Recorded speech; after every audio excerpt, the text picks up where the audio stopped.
స్వామీజీ, నాకు కొంచెం స్ట్రెస్ లేకుండా రిలాక్స్‌గా ఉండాలని అనుకుంటున్నాను. హుహు. అది మాత్రమే కాదు, యోగా చేస్తే చాలా ఫిట్‌గా ఉంటారని కూడా చెప్తున్నారు.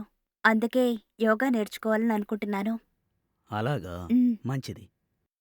కానీ మీరు ఇక్కడే ఉంటూ యోగా నేర్చుకుంటూ ఉంటే బాగుంటుందని నాకనిపిస్తోంది. హ్మ్. హ్మ్. హ్మ్. ఎందుకంటే నేను 48 రోజుల్లోగా యోగా నేర్పిస్తాను. మీరు 48 రోజులు ఇక్కడే ఉండి, ఇక్కడే తింటూ, ఇక్కడే స్వేద తీరాలి. అప్పుడు మీరు చాలా చక్కగా యోగా నేర్చుకోగలరు. అందుకే చెప్తున్నాను. మా యోగా మఠం రూల్సు అవే.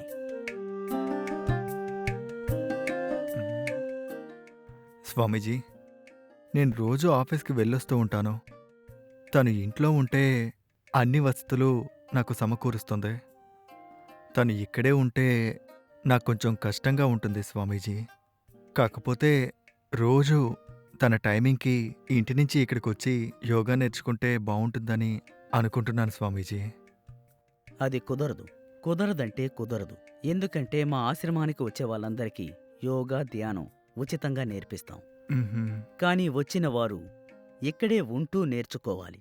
అప్పుడే వాళ్ళు ధ్యానాన్ని సక్రమంగా నేర్చుకోగలరు. ఇక్కడే ఉంటే చాలా వేగంగా, చాలా చక్కగా నేర్చుకోగలరు. ప్రతిరోజూ వస్తూ ఏదో స్కూలుకి వెళ్తూ యోగా నేర్చుకుంటున్నట్టుంటే ఫలితం ఉండదు. మీరు ఈ యోగాని పద్ధతిగా నేర్చుకోవాలనుకుంటే 48 రోజులు ఇక్కడే ఖచ్చితంగా ఉండాలి. మీరు ఆలోచించుకోండి.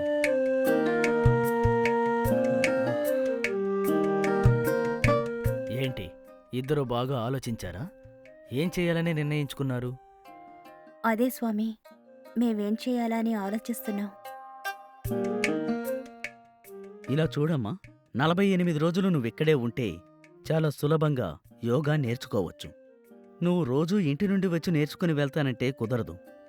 లైఫ్‌లో మనకేదైనా కావాలి అనిపిస్తే సాక్రిఫైస్ చెయ్యాలి. ఏమీ సాక్రిఫైస్ చేయకుండా అన్నీ కావాలంటే ఎలా? అలాగే స్వామీజీ. నా భార్యని ఇక్కడే ఉంచి 48 రోజులు యోగా నేర్పించండి. నా భార్య యోగా నేర్చుకోవాలి. ఎందుకంటే నా భార్య కోరికే నాకు ముఖ్యం. నువ్వు 48 రోజులు ఇక్కడే ఉండి యోగా నేర్చుకో. నేను ఎలాగోలా 48 రోజులు మేనేజ్ చేసుకుంటాను. సరేనా? అలాగేనండి.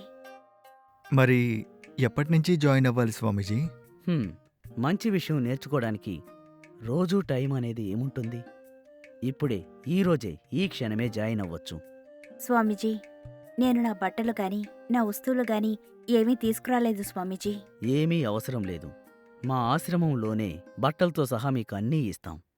అయితే నేను వెళ్ళొస్తాను స్వామీజీ. నా భార్యని మీ దగ్గరే వదిలేసి వెళ్తాను.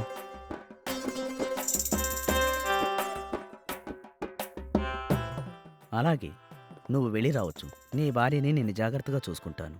సరే హ్మ్. స్వామీజీ. ధన్యవాదాలు. హ్మ్. హ్మ్. హ్మ్.